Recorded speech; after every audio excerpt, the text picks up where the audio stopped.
I rise today in opposition to Senate Bill 574. This bill would allow for-profit charter schools to access voter-approved regional enhancement millages. In Michigan, this is no small matter, with a quarter of the nation's for-profit charter schools operating right here in the state. Let me repeat that. 25% of the nation's for-profit charter schools are right here in the state of Michigan. We know through audited financial statements that the companies running these schools take money off the top to keep as profit.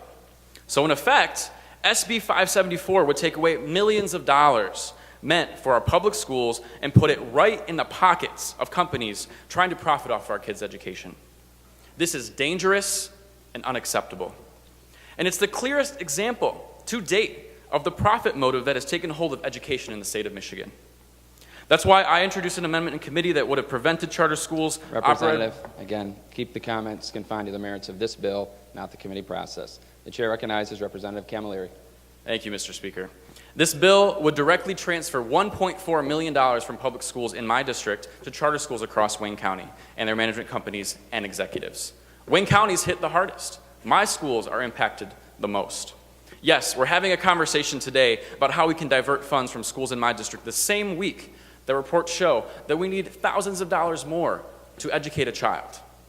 Under this bill, every student in Wayne County Public Schools would receive almost 25% less of the millage's funding as a result of its dollars being diverted elsewhere.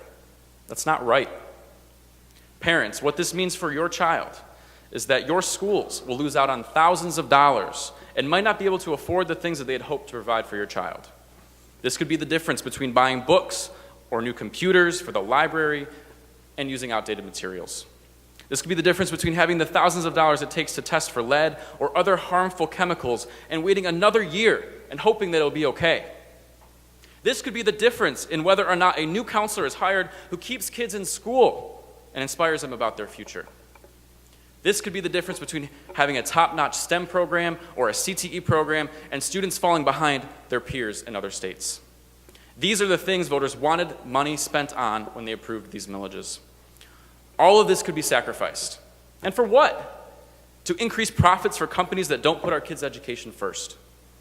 Never before has a bill so transparently benefited for-profit companies at the expense of our children and their education. And never before has a proposal so clearly betrayed the intent of the voters who supported these millages at the polls. By betraying the people who care about education in this state, this bill exposes the priorities of those calling for its passage, favoring profit over progress for our students and padding the bottom line of management companies over investing in our classrooms. Our taxpayer dollars should not be used to line the pockets of corporate executives. Our students, our parents, and our voters deserve better. I urge a no vote on Senate Bill 574. Thank you, Mr. Speaker. Thank you, Representative.